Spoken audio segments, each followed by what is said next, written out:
the queue? C'est correct, mes dents sont correctes. Alors, bonjour, bon matin.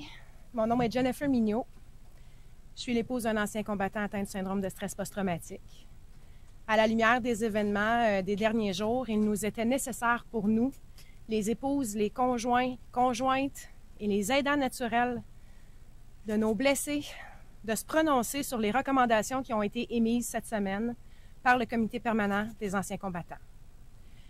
J'aimerais vous présenter une consoeur d'armes, Marie-André Mallette, alors je lui cède la parole. Je vais parler en anglais, mais je suis aussi disponible en français pour pouvoir répondre aux questions après. So I'm a proud wife of a veteran who battles PTSD every day. And since December 2013, I've been Jennifer's sidekick. Even though I haven't run after Mr. Fantino, I was sure putting a lot of oxygen on her fire. We did read the report, and I can see that there's great intentions in fixing the problems that are surrounding the veterans' problems. Though it's an official document that pertains to all the pitfalls all the veterans are going through, it is still unclear on how this system will actually operate. The lack of guidelines will for sure, in my opinion, set the same tone than what DVA is actually currently taking. So for us, it represents case managers that have no guidelines, decisions that are taken arbitrarily, veterans and their families that are let down from the lack of understanding the entire dynamic of the problems, and process that will become more and more lengthy and will require more paperwork, which we surely don't need. As family who live with a veteran who battles post-traumatic stress disorder, we require concrete action. We need a plan, a pathway, some clear guidelines to reassure our veterans. Because when you know what care you're entitled to, when you know how long it's going to take, when you know you won't have to put up a battle with a bureaucracy to get the care that you're entitled to, that lowers the anxiety quite a lot. Because we are the one that lives with the anxiety, we're the one that lives with the nightmares, the sleepless night. We are the ones that recon for our husbands and wives so that our life can actually be more tolerable. When you feel that you're supported, when you feel that you have a clear idea of where you're going through, this is how it's going to help us and our vet reintegrate civilian life. We need assistance in the home to take over the work that is left back. We spouses and caregivers are the ones that have to maintain this entire household together. We have great hope that we're going to be listened to and we'll be able to receive the care that we require. We want to be included in establishing a care plan for our husbands and our family. We want to be included in the process, which we are not currently.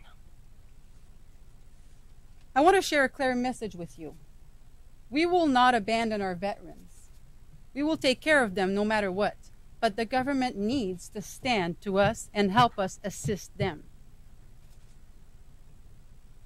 Merci, Marie-André. Comme vous l'avez compris, le discours que je me bats à faire entendre depuis quelques mois, mais d'une façon beaucoup plus intense depuis quelques jours, est officiellement partagé par une autre épouse. Je veux quand même vous dire qu'il y a quand même des éléments dans ces recommandations-là qui nous ont semblé intéressants. Par exemple, il y avait une ouverture à travailler de concert avec la Défense nationale. Et en ce qui nous concerne, on croit que de travailler main dans la main avec la Défense est nécessaire, l'appui, parce que le PTSD ou le SSPT frappe non seulement nos anciens combattants, mais également des militaires actifs.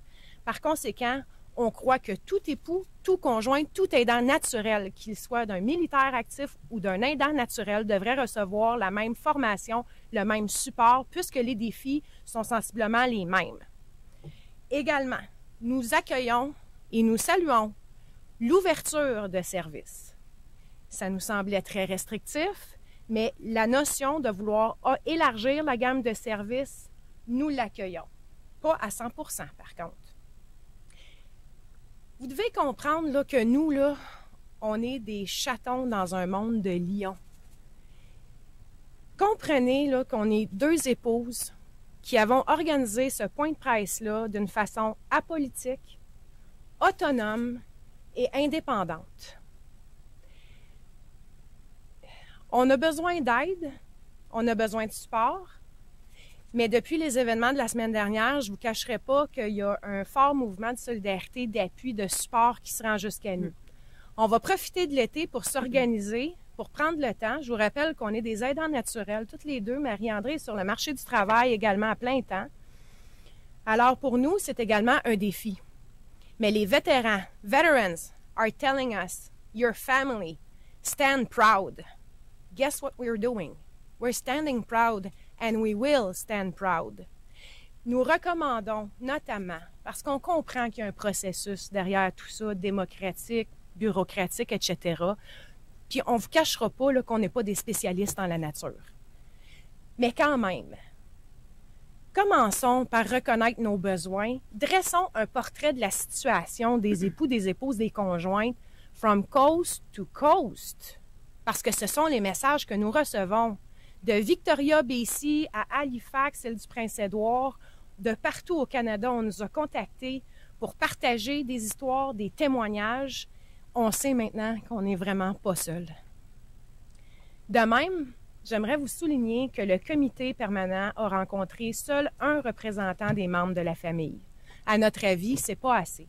Donc, on sent que c'est ce qui est recommandé en ce qui concerne les familles est nettement incomplet, insuffisant. Ça ne tient pas compte de notre réalité ni nos besoins. Ce qu'on veut, ce sont des programmes qui vont être faits par et pour les conjoints, conjointes, aidantes naturelles, que ce soit pour un militaire, un vétéran ou pour quelqu'un de la GRC également, qui sont considérés des vétérans. Alors, là-dessus, je tiens aussi à vous informer que je vais contacter M. Fantino aujourd'hui. Je vais lui envoyer une invitation à ce qu'on se rencontre d'une façon officielle. Alors, je ne courrai pas après lui dans les corridors. Je vais lui envoyer un message et je l'invite à prendre le temps de nous rencontrer, de nous écouter. Et on vous tiendra au courant des développements. Je vous remercie de votre présence, puis je tiens aussi à remercier sincèrement tous les journalistes qui s'intéressent à nous, à la cause qui nous donne un droit de parole. Parce que le droit de parole, actuellement, on n'en a pas beaucoup. Et c'est très précieux. Votre support est très apprécié. Merci de nous permettre de rejoindre ceux et celles qui sont oubliés de partout au Canada. Merci. Question. On a eu le témoignage de vétérans et d'aidants naturels qui sont venus expliquer en anglais là, que leur situation était très difficile. Il y a beaucoup d'embûches, on multiplie les demandes. On nous expliquait par exemple que les prescriptions, il fallait écrire le diagnostic sur les prescriptions. Est-ce que vous vivez la même chose vous aussi? Et est-ce que vous... Alors, c'est le système dans le fond qu'il faut changer, mais en même temps, vous dites que les plans d'intervention, vous êtes exclus de ça aussi, là. Alors. Je vais te laisser répondre. Il y a beaucoup d'embûches, oui, il y a beaucoup d'embûches quand on essaie d'avoir des services avec des VA. Oui, ça devient un processus qui est extrêmement long et pénible, qui fait ressurgir beaucoup d'émotions chez nos conjoints. Est-ce que tu pourrais partager avec monsieur, par ton expérience personnelle, la prise de sang du monsieur, 26 $? OK, oui. Moi, je suis infirmière puis je suis directrice des soins dans une maison de retraite aussi. J'ai eu un résident qui devait faire une prise de sang. Parce que moi, ne suis pas accréditée Croix-Bleue, mais je suis infirmière, je suis capable de faire une prise de sang, là. Parce que je ne suis pas accréditée Croix-Bleue, le montant qui était alloué pour faire la prise de sang ne sera pas remboursé à monsieur parce que je ne suis pas accréditée Croix-Bleue. C'est des processus comme ça qui deviennent, en mon sens, totalement ridicules. Mais c'est vrai, la lourdeur bureaucratique, je veux dire, il faut savoir au départ, là, puis je veux dire, partons juste à la source, OK? Appeler un gestionnaire de cas, recevoir juste un retour d'appel. Comprenez-vous qu'on est à la base? À la base. Le retour d'appel est difficile. On l'a vécu il y a 2 mois, mon mari et moi, quand notre case manager, notre gestionnaire de cas est venu nous rencontrer et qu'on lui a demandé clairement, comme ça, vous êtes notre allié, vous allez nous guider dans les différents programmes. Et sa réponse a été, quand on peut, parce que vous savez, nous autres mêmes, on est perdus dans les programmes. Ça, là, c'est la personne qui s'occupe de notre dossier qui nous répond ça. À la base, et Marie-André, excusez-moi, ça fait pourtant des mois qu'on se connaît. Marie-André et moi pourrons vous témoigner là-dessus, puis on ne peut pas en parler assez. Vous savez, la souffrance, elle est invisible en partant. J'ai lu des commentaires suite à des reportages d'hier, des gens qui ont dit « Ouais, mais le mari de Mme Mignot, on l'a vu, il a été capable d'y parler devant la caméra, il ne doit pas être si pire que ça. » C'est ça. C'est ça. C'est le message qui nous est envoyé tout le temps. Ben, il ne doit pas être si pire que ça. Il est capable d'aller travailler. Mais la réalité, c'est que l'attente, la lourdeur, la difficulté d'accès au programme. Moi, au cours des 8 dernières années, je peux vous dire qu'en ayant 4 enfants à la maison, un emploi à plein temps, il y a un gestionnaire de cas qui nous a dit, bien, il y a des services que monsieur aurait droit d'avoir, mais étant donné qu'il est marié avec un beau petit coup de menton, là, vous êtes capable, vous, madame? Bien, vous êtes capable, vous, madame? Moi, j'ai témoigné au comité permanent des anciens combattants en 2007, en novembre 2007. Je vous invite à aller relire mon témoignage. Il n'y a rien qui a changé depuis.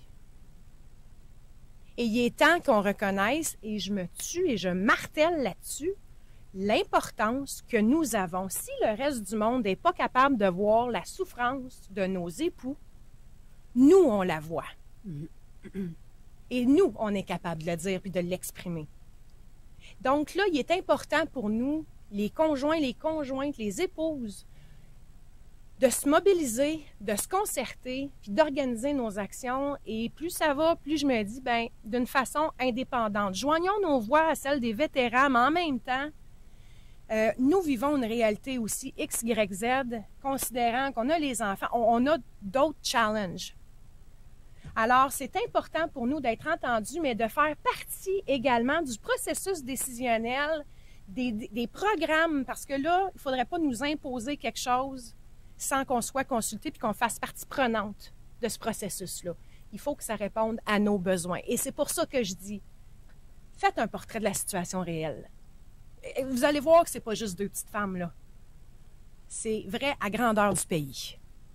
Une case manager ne devrait pas me dire ce que moi j'ai besoin, ce que mon conjoint a besoin. Mon conjoint et moi, on devrait être capable d'aller s'asseoir avec une case manager puis lui dire c'est quoi nos besoins exactement. Parce que même si on vit la même situation, moi et elle, les réalités sont sensiblement les mêmes, mais leurs besoins dans leur famille n'est pas nécessairement les mêmes dans notre famille. C'est pas d'un programme plastique cookie cutter qu'on a besoin. C'est un programme qui est flexible qu'on a besoin, qui va s'adapter à nos différents besoins. Moi, je travaille à temps plein, j'ai 2 enfants. Mon conjoint aide quand il peut. Mais le reste de la vie retombe sur mon dos. Les responsabilités, c'est moi qui les ai.